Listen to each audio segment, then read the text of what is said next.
Examen final, trabajo individual, curso Legislación Laboral, grupo 102.031, piso 112. Elaborado por el estudiante Donovan Alexis Telles Ariza, código 1099548012, presentado a la señora directora de curso Ana Estela Mendoza, Universidad Nacional Abierta a Distancia, SEAD Bucaramanga. Temas correspondiente, Unidad 1, Capítulo 3. El salario y sus elementos constitutivos. El salario es la remuneración que puede darse en efectivo o en especie. En especie no puede ser superior al 50% del total del salario y hasta un 30% del salario. Salario mínimo más subsidio de transporte, por 30%. Los viáticos. Viáticos permanentes.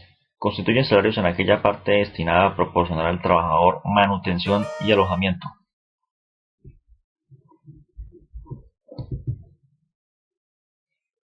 Pero no en el que solo tenga por finalidad proporcionar los medios de transporte o los gastos de representación.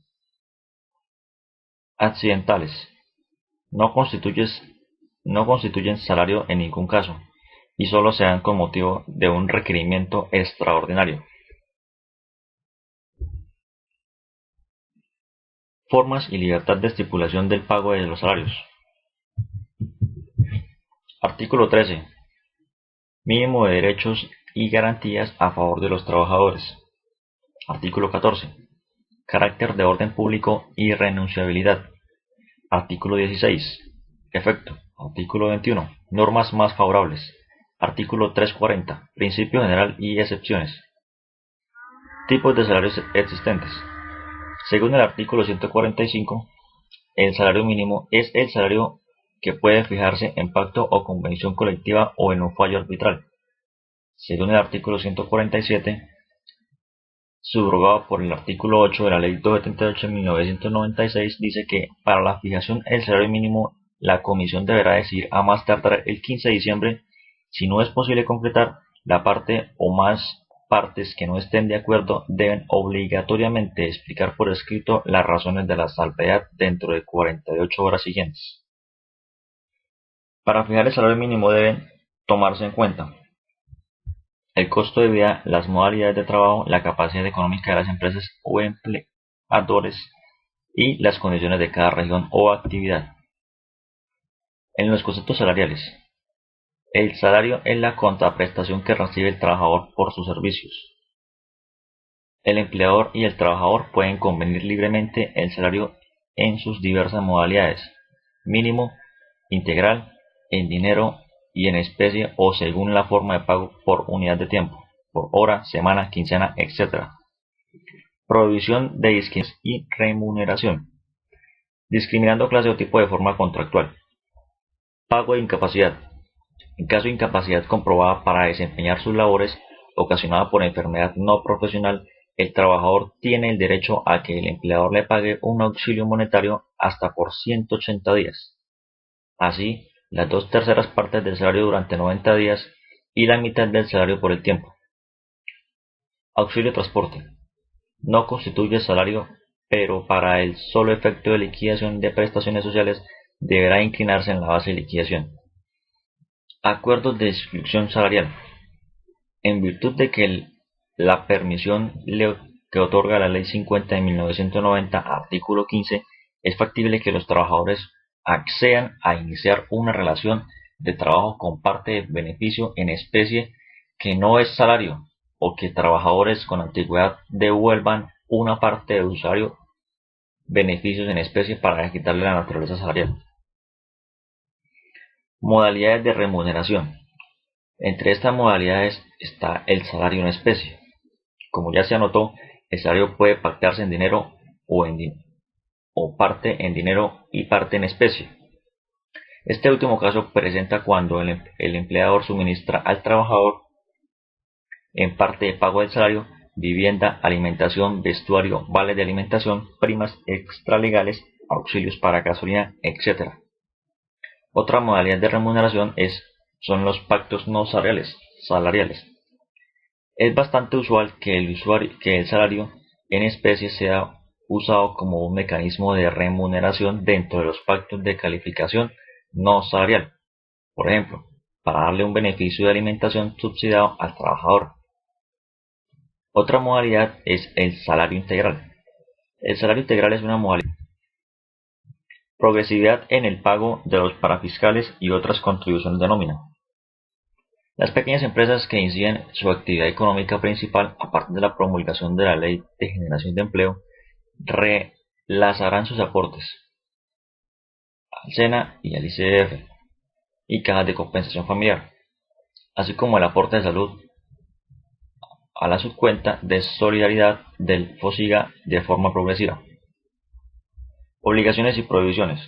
El pago de salario en los términos y oportunidad señalados es obligación primordial del empleador. Trámite de los préstamos.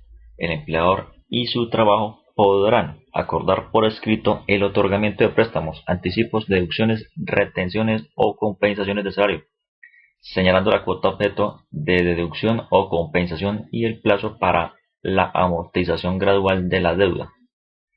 Crédito por libranza. Cualquier persona natural asalariada contratada por prestación de servicios asociados a una cooperativa o precooperativa, fondo de empleados o pensionada, podrá adquirir productos y servicios financiados o bienes de cualquier naturaleza, acreditados con su salario, sus pagos u honorarios o su pensión. Las provisiones que se mantienen. Aunque exista autorización escrita, no puede hacerse retención o deducción del salario. Cuando se afecte el salario mínimo legal o el convencional, o la parte inembargable del salario, o cuando el total de la deuda supere el monto del salario del trabajador en 3 meses. Monto embargable del salario. No es embargable el salario mínimo legal o convencional. El salario mínimo, el apoyo de sostenimiento mensual no.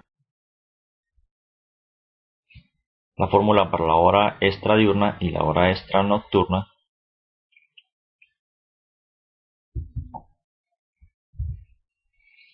Ahora veremos la liquidación del trabajo en domingos y festivos. En términos generales, el trabajador de dirección, confianza o manejo es aquel que dentro de la organización de la empresa se encuentra ubicado en un nivel de especial responsabilidad o mando y que por su especial jerarquía desempeña ciertos cargos que en el marco de las relaciones de la empresa, trabajadores se encuentran más directamente encaminados al cumplimiento de funciones orientadas a representar al empleador. Trabajadores del campo. Se consideran trabajadores del campo los vinculados con empleadores cuyas actividades económicas sean la agricultura, la ganadería, la pesca, avicultura, apicultura y silvicultura. Jornada de trabajo. La jornada de trabajo máxima legal de este tipo de empleados tiene como duración límite 8 horas diarias y 48 a la semana. El salario mínimo legal.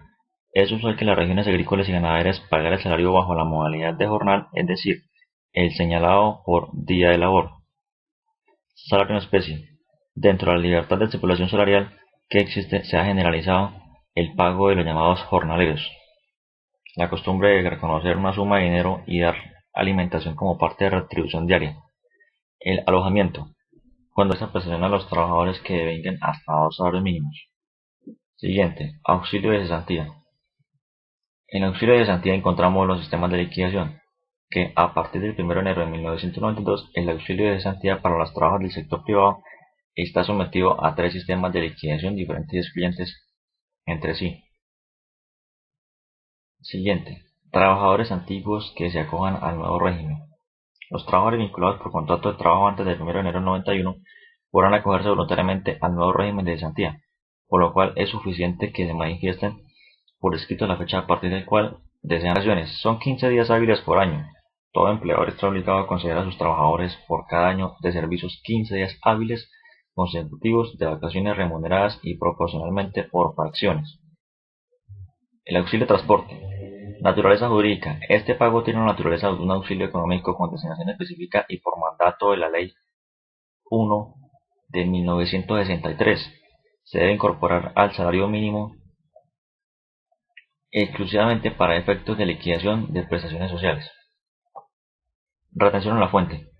Modificaciones que introdujo la reforma tributaria en relación con el pago de los aportes parafiscales con el nuevo impuesto de la renta para la equidad CREE, certificados de ingreso, servicio doméstico, prestaciones sociales en caso de muerte del trabajador, terminación del contrato e indemnizaciones y sindicatos.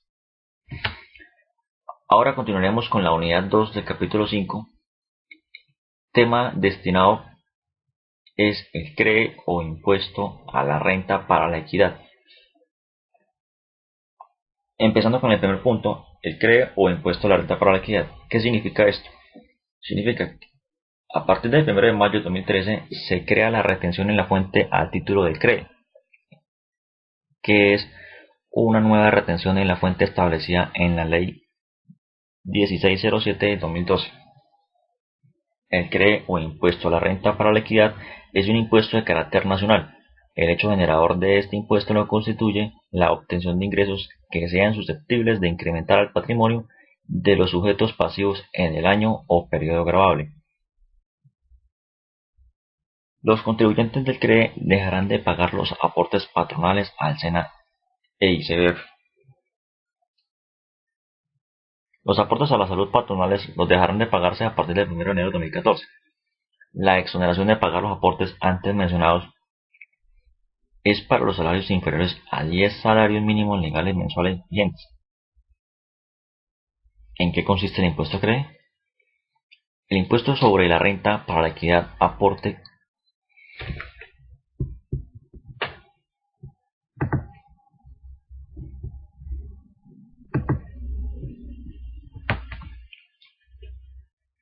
¿En qué consiste el impuesto CREE?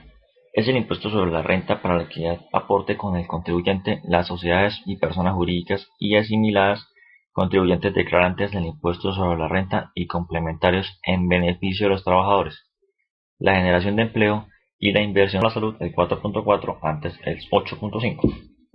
Finalidad de la reforma: no gravar la creación del empleo sin las utilidades de las empresas. En esta forma se financiará garantizando el monto equivalente al que aportaban los empleadores a título de contribución parafiscal para los mismos fines. De la retención en la fuente para empleados. Para efectos de aplicar la retención en la fuente debe tenerse en cuenta el concepto de empleados, que definió la Ley 1607 del 2012, que es: los empleados son aquellas personas naturales residentes fiscales en el país que tengan una vinculación de cualquier naturaleza, independiente en su denominación, ya sea laboral o legal reglamentaria, y cuyos ingresos provengan en una proporción igual o superior en un 80%. Rentas exentas. Son todas aquellas rentas que por expresa disposición legal no están gravadas con el impuesto sobre la renta y complementarios.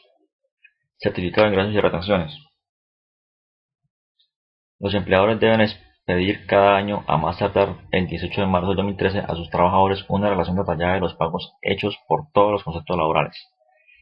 Información que diligencia el empleador agente de retención. La información es: apellidos y nombres del asalariado, cédula o NIF del asalariado, apellidos y nombre o razón social del agente retenedor, dirección del agente retenedor, valor de los pagos o abonos efectuados a favor o por cuenta del asalariado y los conceptos de los pagos o abonos efectuados a favor o por concepto del asalariado. Retención, deducción y compensación de salarios. El salario mínimo no es embargable, sin embargo, se tienen dos excepciones a saber. Una: por demanda de alimentos es necesario tener en cuenta dos tópicos especiales: el valor del salario mínimo legal mensual vigente al momento de la retención, y que el empleador debe descontar al mes la quinta parte del resultado obtenido de restar el salario devengado al mínimo legal. Los descuentos permitidos: por concepto de cuotas sindicales y de cooperativas y cajas de ahorro, autorizadas en forma legal, de cuotas con destino seguro social obligatorio y de sanciones disciplinarias impuestas de conformidad con el reglamento de trabajo debidamente aprobado. Esto ha sido todo la elaboración del examen o trabajo final del curso de legislación laboral Universidad Nacional Abierta a Distancia. Muchas gracias.